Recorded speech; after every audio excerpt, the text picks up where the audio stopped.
Hello students, this is fourth part of the noun. Students, आपने देखा होगा कि नाउन की 3 वीडियो तो आप देख चुके होंगे। जो नाउन कहने के लिए तो वो छोटी सी चीज़ है कि भाई नाउन है, लेकिन अगर आप इसको डिटेल में पढ़ें तो इसमें जानने के लिए बहुत सारी चीज़ें हैं। तो नाउन की 3 पार्ट्स मैंने आपको बता दिए थे, 3 वीडियो आपके देख चुके हैं। पहले में हमने क्या बताया था, इसके काइंड्स कि कितने तरीके के होते हैं। फिर मैंने आपको दूसरी वीडियो में बताया नंबर्स यानी कि सिंगुलर और प्लूरल। तो सिंगुलर और प्लूरल के बारे में बताया, नंबर्स के बारे में। और थर्ड वीडियो में स्टूडेंट्स मैंने आपको बताया था जेंडर, कि भी नाउन के जेंडर भी होते हैं और जेंडर चेंज भी करने होते हैं। जैसे हम चेंज कर रहे हैं तो जेंडर चेंज करने भी मैंने आपको बताए थे। तो 3 पार्ट्स तो मैंने आपको नाउन के बताए थे। और आज मैं आपके लिए बहुत अच्छी, जिसमें आपको बड़ा अच्छा लगेगा, लेकिन हाँ थोड़ा ध्यान से समझना है। आज मैं आपको बता रही हूँ नाउन केस। जो नाउन है उनके नाउन केस और उसके फंक्शन और रिलेशन, कि जो नाउन होते हैं सेंटेंस में उसका क्या फंक्शन होता है, उसका क्या रिलेशन किसके साथ होता है, ये इसमें बताया जाएगा। ठीक है, तो नॉर्मली तो नाउन केस है, फिर उनके फंक्शन और रिलेशन। ठीक है, तो स्टूडेंट ध्यान से देख लीजिए कि जो नाउन केस है, सबसे पहले मैं उनके केस के बारे में बता रही हूँ। मेन चीज तो यही है, फिर इसके फंक्शन और रिलेशन होंगे इनके साथ में। तो देख लीजिए आप, 6 पार्ट्स हैं इसके, यानी कि 6 टाइप्स के नाउन केस होते हैं। इसमें क्या सबसे पहले है नॉमिनेटिव केस। ध्यान से देख लीजिए, नॉमिनेटिव केस का मतलब हम उसको सब्जेक्टिव केस भी कहते हैं।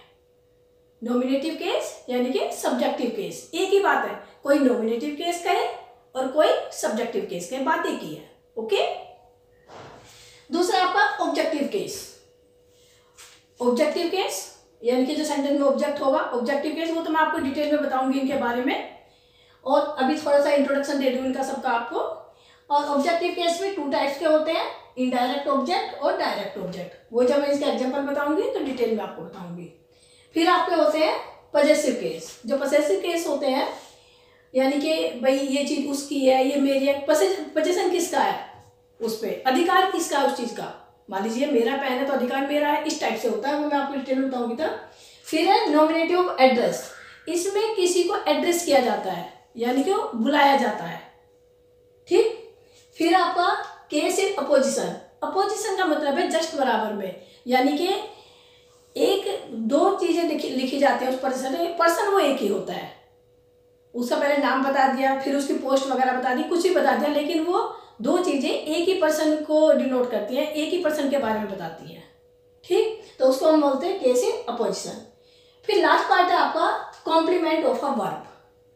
यानी कॉम्प्लीमेंट का मतलब यहाँ पर किससे है, पूरक से, यानी कि सेंटेंस उसके बिना पूरा नहीं हो पाता, वो सेंटेंस को पूरा करता है, कंप्लीट करता है, तो इसको बोलते हैं कॉम्प्लीमेंट ऑफ अ वर्ब। ठीक है, तो स्टूडेंट्स आपने देखा कि 6 टाइप के आपके नाउन केस होते हैं। इस वीडियो में आपको 2 टाइप्स की बताऊंगी और जो 4 पार्ट्स हैं उसको मैं आपको नेक्स्ट वीडियो में बताऊंगी। ठीक है ना, तो अभी देख लीजिए ध्यान से। सबसे पहले हम क्या लेते हैं, नॉमिनेटिव केस। ये आपका नॉमिनेटिव केस, जिसको मैंने ब्रैकेट में सब्जेक्ट भी लिखा है, सब्जेक्टिव यानी कि सब्जेक्टिव केस। ये तो मैंने आपको बता दिया था, इसको नॉमिनेटिव केस भी कहते हैं और सब्जेक्टिव केस भी कहते हैं। अब सब्जेक्टिव केस कहते हैं, देखो आपने सेंटेंस में सब्जेक्ट तो आप बड़े आराम से ढूंढ लेते हो कि भाई ये सेंटेंस का सब्जेक्ट है। मैं इतना मानती हूँ कि आपको इतनी नॉलेज है कि आप सब्जेक्ट आराम से ढूंढ लेते हैं, आपको पता चल जाता है कोई भी सेंटेंस हो कि इसमें ये सब्जेक्ट है, तो समझना बड़ा ईजी है, इसको भी ऐसी बात नहीं है। तो देख लीजिए, when a noun is the subject of the verb. जब कोई नाउन सेंटेंस में सब्जेक्ट का काम करता है, यानी कि वर्ब का वो सब्जेक्ट होता है। भाई कोई ना कोई सेंटेंस में वर्ब तो होती है, कोई ना कोई वर्ब तो होता ही है, उसमें काम हो रहा होता है। अब उसका काम करने वाला कौन है, सब्जेक्ट। अब जब वो नाउन किसी वर्ब का सब्जेक्ट होता है तो it is called nominative case और सब्जेक्टिव केस। तो हम उसे नॉमिनेटिव केस या सब्जेक्टिव केस कहते हैं। It usually comes before the verb, और यूजुअली कहाँ आता है, वर्ब से पहले आता है, वर्ब से पहले आता है। देखो बड़ी सीधी सी बात, आप सिंपली समझ लीजिए कि जो नाउन है वो सब्जेक्ट में भी आ सकता है, ऑब्जेक्ट में भी आ सकता है। बड़ी सीधी सी बात है। जब कोई काम कर रहा है वो नाउन यानी कि वो वर्ब से पहला है तो सब्जेक्ट हो गया, और अगर उसको बाद में लाए हैं तो वो ऑब्जेक्ट हो गया, यानी कि उसका प्रभाव उस पर पड़ेगा, वो ऑब्जेक्ट में बताऊंगी आपको मैं। तो इसमें यही है कि when a noun is the subject to the verb, subject of the verb is called nominative case, कि जब कोई नाउन वर्ब में सब्जेक्ट होता है या सब्जेक्ट का काम करता है तो वो नॉमिनेटिव केस में होता है। It usually comes before the verb, और सेंटेंस में आप ध्यान से देखिए कि इसमें ये यूजुअली वर्ब से पहले ही आएगा। नेचुरली जब काम करने वाला है, सब्जेक्ट है, तो वर्ब से पहले ही आएगा।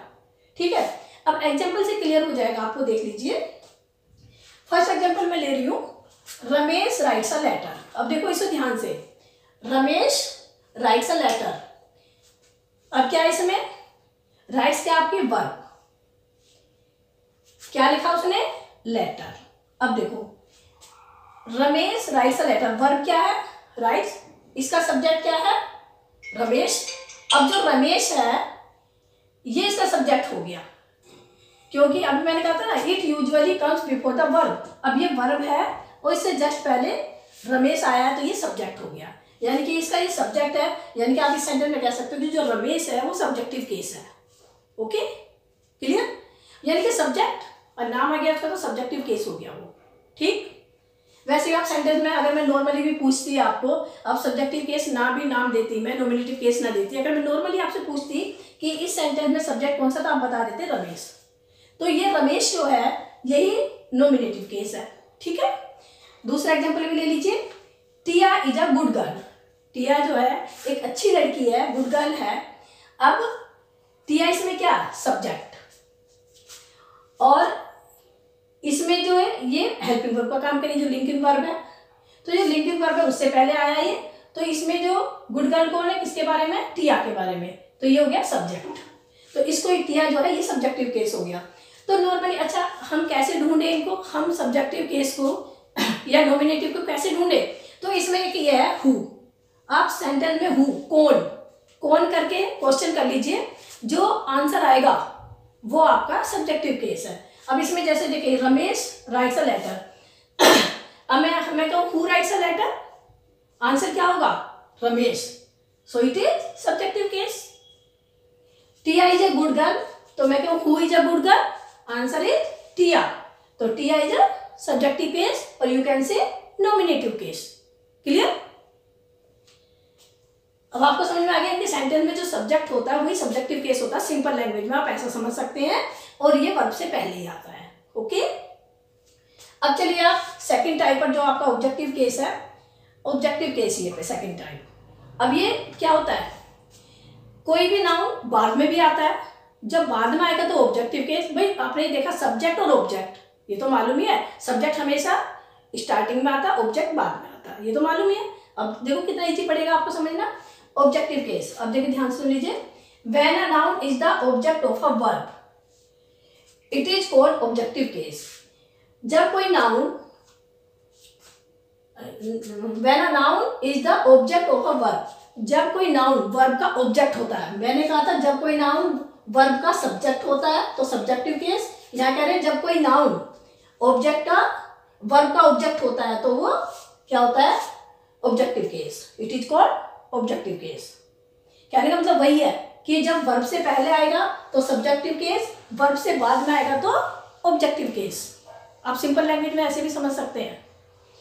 ठीक है, it is affected by the verb, और ये वर्ब से प्रभावित होता है, इस पर प्रभाव पड़ता है वर्ब का। वर्ब का मतलब जो भी सेंटेंस में वर्क हो रहा है उसका प्रभाव उस पर पड़ता है, ऑब्जेक्ट पर।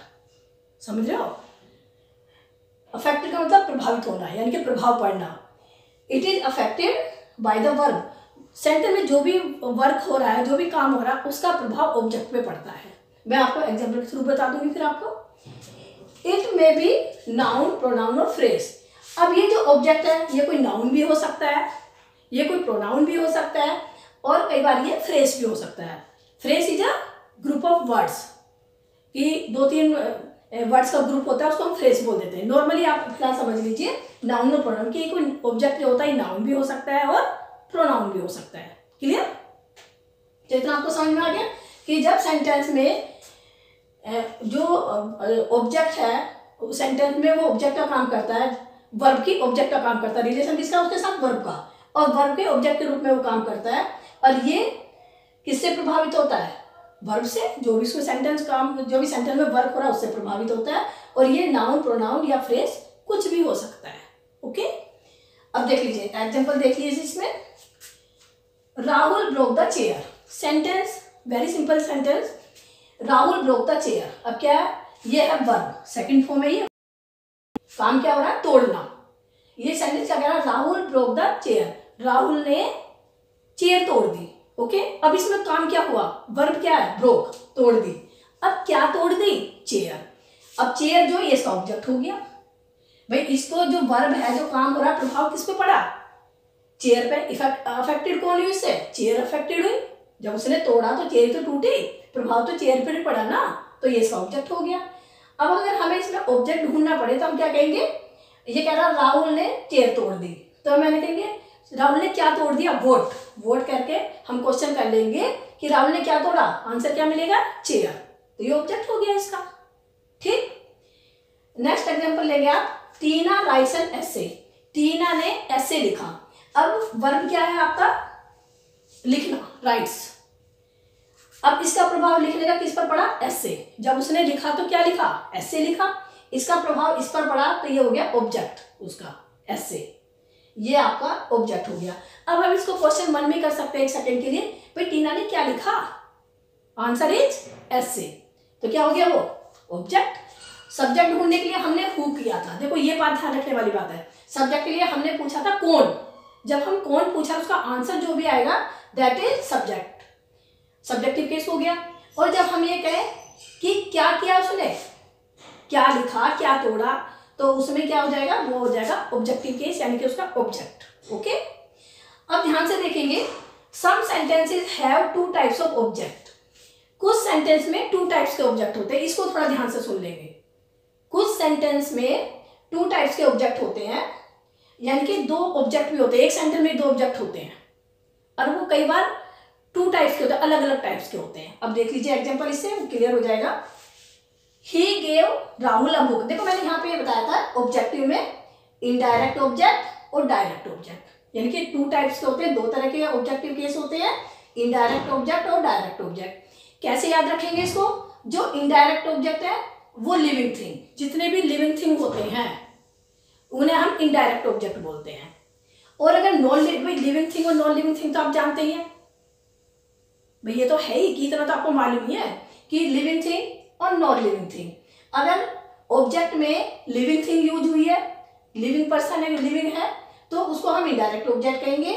और अगर नॉन लिविंग थिंग यूज हुई है तो डायरेक्ट ऑब्जेक्ट कहेंगे। अब इस सेंटेंस में ये देख लीजिए, यहां से आपको क्लियर हो जाएगा। He gave Rahul a book. उसने राहुल को एक बुक दी। ठीक है, अब देखो ही क्या है इसका? सब्जेक्ट। गेव क्या है इसका? वर्ब। राहुल क्या? ऑब्जेक्ट हो गया। भाई किसको दी उसने? राहुल को दी। अच्छा, फिर क्या दी? बुक दी। अब राहुल क्या है भाई? लिविंग थिंग है, नॉन लिविंग थिंग है? तो आप कहोगे लिविंग थिंग ही है। अब लिविंग थिंग है तो इट इज इनडायरेक्ट ऑब्जेक्ट। भाई राहुल तो लिविंग थिंग है ना, तो इट इज इनडायरेक्ट ऑब्जेक्ट। अब आपने क्या दिया उसने? अब बुक। अब बुक क्या है?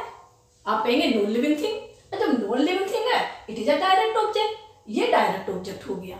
अब इसमें डायरेक्ट और इनडायरेक्ट ऑब्जेक्ट ढूंढने के लिए सबसे आसान तरीका है, अगर हम कहें he gave Rahul a book, कि उसने किसको दी? बुक किसको दी? अगर हम कहें हूं, यानी कि किसे दी? बुक किसे दी? राहुल को। तो राहुल के, अगर हम किसे पूछते हैं तो आंसर जो आएगा वो इनडायरेक्ट ऑब्जेक्ट। हम कहेंगे बुक किसे दी? राहुल को दी, तो राहुल क्या? Indirect object. और जब हम कहेंगे क्या दिया, जब क्या का आंसर आता है तो वो हमारा डायरेक्ट ऑब्जेक्ट होता है। क्या दिया? बुक दी।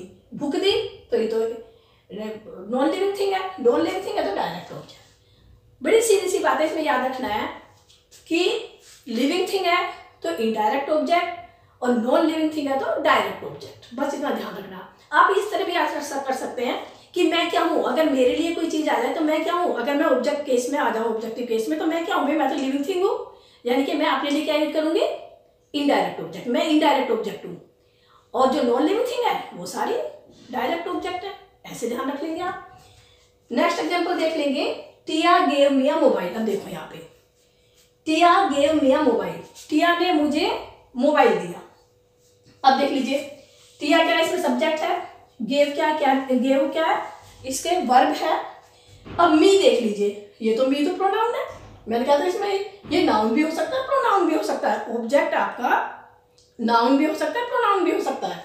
अब यहाँ पे मी क्या है, मुझे, किसको दिया, मुझे दिया। अब मुझे दिया तो ये क्या है, इनडायरेक्ट ऑब्जेक्ट हो गया। भाई मैं क्या हूँ, लिविंग थिंग हूँ ना, लिविंग हूँ, तो क्या हो गया, इनडायरेक्ट ऑब्जेक्ट। अब क्या दिया मुझे, मोबाइल दिया। अब मोबाइल तो नॉन लिविंग थिंग है ही, तो ये डायरेक्ट ऑब्जेक्ट हो गया। ठीक है ना। किसे दिया, यानी कि मुझे, ये डायरेक्ट ऑब्जेक्ट। क्या दिया, यानी कि मोबाइल दिया, ये direct object. Clear, it is clear, yes. So students, ये टू टाइप्स के सेंटेंस मैंने टू टाइप्स का आपको करा दिए, नॉमिनेटिव केस और ऑब्जेक्टिव केस। आपके 4 टाइप्स के रह गए हैं, वो मैं आपको नेक्स्ट वीडियो में कराऊंगी। इतना आप इनको ध्यान से देखिए। Thank you very much.